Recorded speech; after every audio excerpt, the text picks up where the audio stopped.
Olá, bom dia. Eu falei bom dia, mas é boa tarde, porque eu tô gravando antes. Falei bom dia, eu não achei justo, porque não tava sendo muito honesto. De vez em quando eu faço isso, eu gravo antes, tá? Tudo bem, né? Todo mundo faz isso, né? Vamos lá. A gente vai fazer agora a última parte do segundo capítulo, antes de entrar no terceiro capítulo. Começa com uma pergunta. São sempre conversas. Esse livro ele é muito um compilado de conversas do Ouspensky em palestras que ele dava. Então tem sempre perguntas e respostas, né? De pessoas que estavam ouvindo. Começa com uma pergunta aqui. O senhor poderia dar mais explicações sobre os graus que existem entre nós e o homem número 4? Quero compreender. Homem número 4 é o homem que está mais nesse caminho de despertar, de ficar mais consciente, de lembrar de si mesmo. Resposta. É uma boa pergunta e você poderá compreender isso observando as outras pessoas e a si mesmo. Há homens números 1, 2 e 3 que não estão absolutamente interessados na possibilidade de desenvolvimento ou na aquisição de conhecimento ou em nada parecido. Depois, há os que têm a possibilidade de uma certa compreensão, mas passam de uma coisa a outra, não têm um interesse dirigido. Em seguida, pode haver o interesse dirigido, o começo de um centro magnético, o encontro com as influências C e assim por diante. Dessa forma, os homens números 1, 2 e 3 podem ser muito diferentes, podem estar mais próximos das possibilidades de desenvolvimento, mais distantes delas, ou até mesmo não ter qualquer possibilidade. Às vezes ele fala de conceitos, de códigos, assim, coisa que a gente não acessa muito, às vezes não lembra na hora, fica meio perdido. Mas olha, o que eu mais aprendi nessas coisas de que a gente estuda é que tá tudo falando com o nosso subconsciente. Às vezes a gente pode fazer meditação de cura, por exemplo, dormindo e aquilo entra e vai transformando a gente. Então, às vezes tem coisas que até eu mesma não compreendo muito bem, não lembro. Não tem problema, porque o nosso subconsciente está acessando isso tudo e está tudo se encaixando em algum lugar. Essa é uma leitura mais pra gente curtir ela e juntando as pecinhas do quebra-cabeça sem muito esforço, sabe? De uma maneira leve. Acho importante isso, que seja leve. Pergunta. Como podemos compreender o conhecimento de outra pessoa a não ser que estejamos no mesmo nível dessa outra pessoa, né? Resposta. Você quer dizer quem pode ensinar, em quem podemos confiar e assim por diante? No nível em que nos encontramos, podemos avaliar o conhecimento de uma pessoa, mas não o seu ser. Podemos ver quem sabe mais. Mas em relação ao ser, os erros são facilmente possíveis. Vamos supor que encontremos alguém que saiba mais do que nós, mas suspeitamos que o seu ser seja inferior.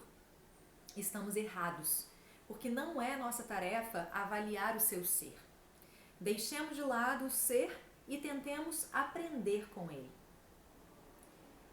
Pergunta. Este sistema é um sistema de conhecimento? Esse sistema aqui. Resposta. Este sistema não é tanto um sistema de conhecimento como de pensamento. Mostra como pensar de modo diferente, o que significa pensar de modo diferente, por que é melhor pensar de modo diferente. Pensar de modo diferente quer dizer pensar em categorias diferentes. Uma coisa nos embaraça, não sabemos o que significa conhecer. Devemos tentar compreender o que quer dizer conhecer.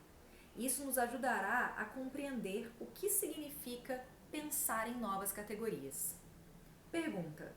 Qual é a origem desse sistema? Ele foi transmitido através dos tempos? Resposta. Como você pode comprovar isso? Pergunta. Confiarei na sua palavra. Resposta. Você não deve acreditar em nada. Ele é maravilhoso. Pergunta. O Senhor pode nos dizer onde procurar a origem e os vestígios dele? Resposta. Em você mesmo. Ele lhe deu alguma coisa que você não tivesse antes? É muito bom, né? Porque realmente tudo que esse sistema aqui fala é pra gente trabalhar com material que a gente já tem, que é inerente, que a gente já nasceu com ele. Então, realmente, ele pergunta, o Senhor pode nos dizer onde procurar a origem e os vestígios desse sistema? Ele fala, em você mesmo. Esse sistema já lhe deu alguma coisa que você não tivesse antes? E aí ele começa a falar aqui sobre a compreensão dele desse sistema. Que esse sistema ele foi criado pelo Gurdjieff, né? E quem fala tudo isso que a gente está lendo é o Ouspensky. Aí ele diz assim, Pessoalmente, aprendi muito em pouco tempo a partir desse sistema e com a sua ajuda cheguei até a compreender coisas que encontrara em outros sistemas e não havia compreendido. Considerem, por exemplo, o sono no Novo Testamento. As pessoas não se dão conta disso. Entretanto, nele fala-se constantemente do sono. Está dito constantemente que as pessoas estão adormecidas, mas podem despertar, embora não possam despertar sem esforços. Eu nem sabia disso, está escrito na Bíblia isso, né? No Novo Testamento. O sistema não só explica a si mesmo, mas também o que é verdadeiro nos outros sistemas.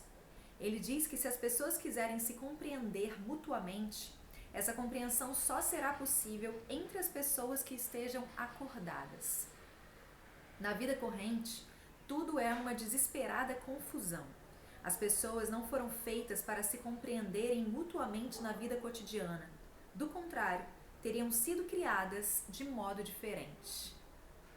As pessoas não foram feitas para se compreenderem mutuamente na vida cotidiana. Do contrário, teriam sido criadas de modo diferente. Jesus. O homem deve se completar através dos seus próprios esforços. Poderemos compreender isso se nos dermos conta da natureza da vontade e da consciência. A capacidade de compreender está relacionada com isso. Se começarmos a trabalhar com o propósito de adquirir consciência e vontade, começaremos a nos compreender mutuamente. Na vida, nos compreender, né? Na vida, com as melhores intenções, só há equívocos.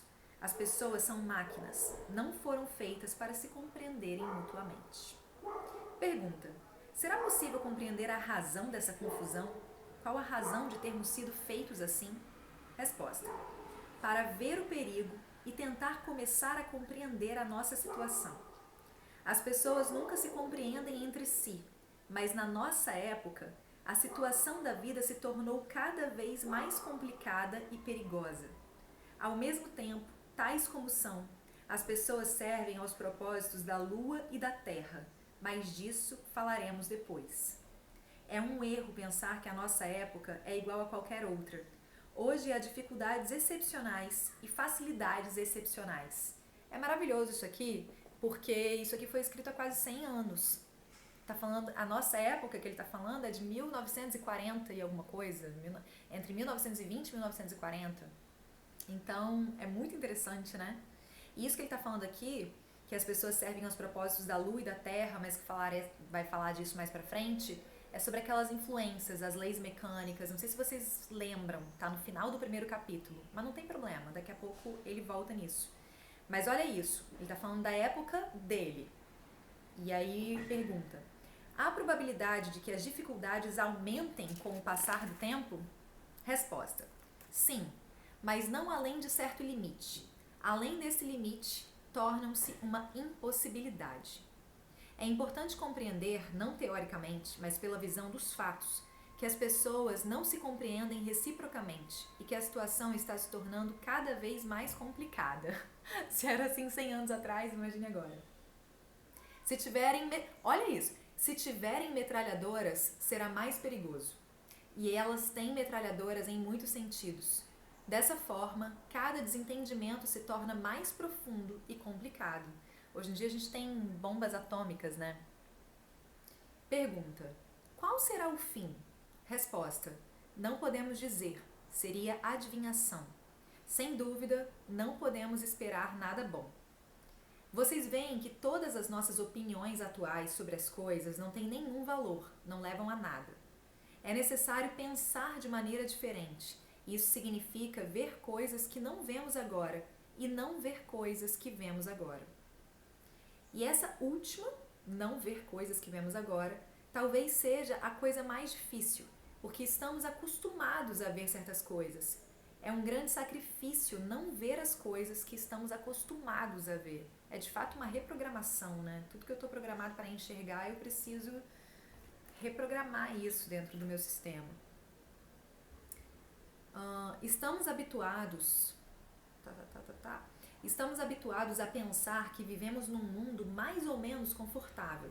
Sem dúvida, há coisas desagradáveis, como as guerras e revoluções, mas no todo é um mundo cômodo e bem intencionado.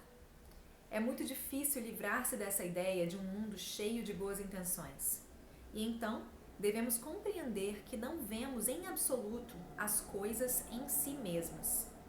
Vamos como na alegoria da caverna de Platão. Vemos, como na alegoria da caverna de Platão, apenas os reflexos das coisas, de modo que o que vemos perdeu toda a realidade. Devemos nos dar conta de quão frequentemente somos dirigidos e controlados, não pelas coisas em si, mas pelas nossas ideias das coisas, pelas nossas opiniões sobre as coisas, pela nossa imagem das coisas. Esta é a coisa mais interessante. Tentem pensar nisso. Até me perdi aqui. Tentem pensar nisso. Assim ele termina o capítulo 2. Devemos nos dar conta de quão frequentemente somos dirigidos e controlados, não pelas coisas em si, mas pelas nossas ideias das coisas, pelas nossas opiniões sobre as coisas, pela nossa imagem das coisas. Essa é a coisa mais interessante. É muito louco isso, né? Porque de fato, essa maneira programada e fixada com que a gente enxerga tudo, vindo de padrões muito antigos, né, de coisas que nos disseram e a gente simplesmente vai só reproduzindo, isso é de alguma maneira uma prisão mesmo, né? Faz a gente ir passando coisas que a gente nunca parou para pensar se eu tenho uma opinião sobre uma situação e é assim que eu vou enxergar essa situação, eu tô presa nisso. Não nessa situação, mas na opinião que eu tenho dessa situação, na maneira como eu enxergo as coisas. Isso é muito interessante. É muito interessante. Essa coisa da caverna de Platão, pelo que eu me lembro, é aquilo que é como se tivesse um projetor e aí esse projetor está refletindo algo e eu estou vendo o que está na projeção, né? Como se a gente estivesse numa tela de cinema, numa sala de cinema. Eu estou vendo o que está refletido ali na tela. Só que eu não me ligo que está refletindo do projetor. Eu estou só olhando para a tela, quando na verdade eu tenho que virar para esse projetor. E esse projetor é que somos nós, é que é a nossa consciência, né? O que está ali é só um reflexo de tantas outras coisas que estão aqui na nossa programação, da nossa consciência. Vamos ficar por aqui hoje. Se você tiver alguma coisa para compartilhar sobre tudo isso, qualquer questionamento, enfim, o que quer que seja, vamos compartilhar junto. Eu estou lendo esse livro assim como vocês, não tenho nenhum conhecimento psicológico, simplesmente os estudos mesmo e muito interesse nessas temáticas. Um beijo bem grande e até amanhã.